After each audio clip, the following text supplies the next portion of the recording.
Joey behind us. How's it going, Coach? Good, how you doing? Good, thank you. All right, guys, you all ready? How you doing? Good, how you doing? Good. Mike Cypher, someone obviously you're very well familiar with, working with your rookie punter today. How did that develop, and what do you think the importance was of linking those two and having them work together here in Napa? Well, I was fortunate to be with Mike for a couple years in San Diego, and since he's been done here over the last couple years, I've kind of brought him to Dallas last year for about 2 or 3 days, and I wanted to get him here for 2 or 3 days as well. So he's got great knowledge. He's got a great way of getting some different things across, and he can see some things that possibly I don't. So we've been together watching a bunch of film, him and I, and gotten him around our battery of our holder, punter, and kicker, and got a chance to talk to Johnny a little bit. So he's a great resource for us. I really appreciate him coming out. Appreciate Coach Gruden letting us bring him out. What development have you seen from Johnny since you got your hands on him? Yeah, he's just improving every day. You know, he's working on his direction. He's working on his drop.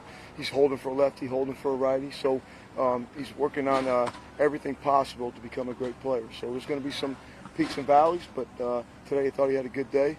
Only had really one miss on the 11-play punt set, so he's getting better every day. Has Switzer been as advertised for you in terms of as a returner? I don't know what the advertisement says. So I just know we know a lot about Ryan. He scored in college, he scored in the NFL, and he's competing his rear end off over there at wide receiver, and all those guys are really doing a good job of competing at the end of practice, working on their catches, working on their hands, working on their body position. So I'm excited about preseason start. What made him someone that you guys wanted to go after? Switzer.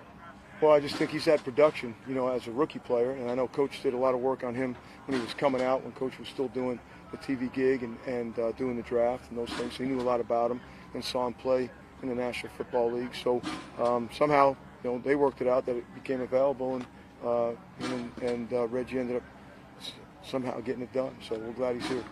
We know that Townsend can be pretty creative with his punting, do some directional stuff and whatnot. What do you have him throw as much as he can at those return men, and how does it benefit them to have such a talented punter punch them? Yeah, I think you asked it and answered it. I think all of the above. He's got a lot of clubs in his bag, and we're going to try to use them all depending on where we are on the field. I think that's what he's learning the most now is where am I, and what can I use where I am on the field? What's the wind doing? Who's the returner back there, and how dangerous is that guy, and what can we do to certainly help our coverage with the punt? And then for our return guys to kind of figure out, is he going all the way across his body? Is he going towards the sideline? Is he going to try to get a hang and get themselves in position to catch it? It's kind of a chess match to some degree. So I think they're doing good on the return end. I think he's doing really well on punting. What would it mean for you guys to add somebody with his directional punt ability in a division where you see Tyreek Hill twice a year? Yeah, I mean, our background is, we've been a directional punt team. So we're trying to do it all. We'd like to have the ability to go to the field when we want. We'd like to have the ability to stay the boundary when we want. We'd love to have the ability to get a fair catch when we want. So, but I've seen those bumper stickers that say happens, so we're still trying to work on every punt we possibly have. And these guys, every year, they're getting more and more creative with what they can do with the football. So we're going to kind of lean on him a little bit to call his pitches and learn where he is on the field and what is most advantageous to punt at that time. Is that your kickers getting any kind of an edge in that competition now? Oh, I'd say it's just a daily grind, to be the kicker. It's a daily grind. So nice try, though. It was really a good question. I loved it. Does it mean more? If you can put a ranking on it, does it mean more to you to just have a punter who can really just boom his punts and get the hang time, or does it mean more to you to be able to place them in certain places? Again, I think, those great golfers, they have to be able to drive, they have to be able to putt, so we're in different places on the field. He's working really hard in the red zone, and then we're working in the field. So we want to just try to put every punt, if we can, to our advantage to the return guy.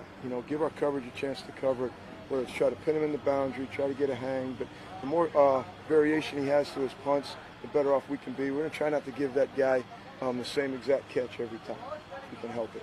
Last year, this team had two very capable gunners between Johnny Holton on one side and Cordero on the other. Obviously, Cordero Patterson no longer here. How's it looking in terms of your gunners so far early in camp? And Dwayne Harris seemed to be figuring into that mix.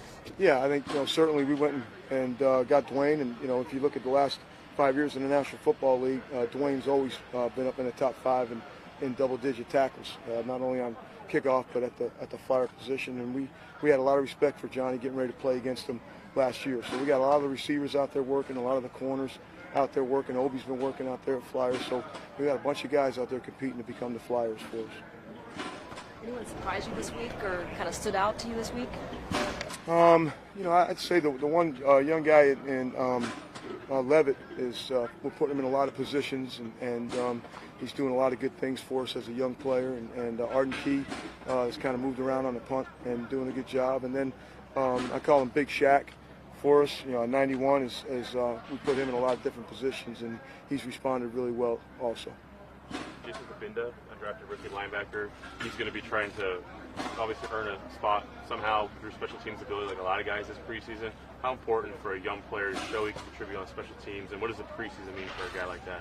Yeah, I think, again, all of the above. All of it's vital, and Kabinda's a guy we're playing on both sides of the punt team, and he's responded well. He's real smart. He's real physical.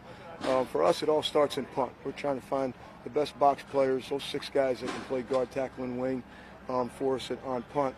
It's kind of the all-trust team, to be able to protect the punter. So we've played him on both sides now. He's responded well to that.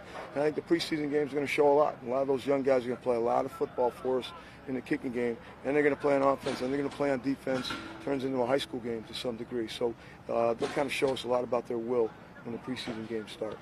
What's made Switzer such a good returner? What's made Switzer such a good returner in the past? Is it his vision? Is it his speed, quickness? What really stands out? Switz just has the ability to make people miss in space, and those guys that have been really good at it. I think he's got 7 career touchdowns in college football, and he hit one last year in pro football. Some of those guys that can score, they have a sixth sense to them. And usually if they can make the first one miss and they understand the return, they can get themselves back and help out the blocks. They're in control of really all the blocks as well, bringing all the blocks to them and then setting them up. He just has a sixth sense for it. He's done it a long time, and he's scored a lot of touchdowns. So. How much role has Eric Harris had on the special teams this year, and how long do you expect to be without him? Yeah, I don't know how long we're without him. That's not in my deal. He actually practiced through yesterday with the hand, and he's vital for us right now.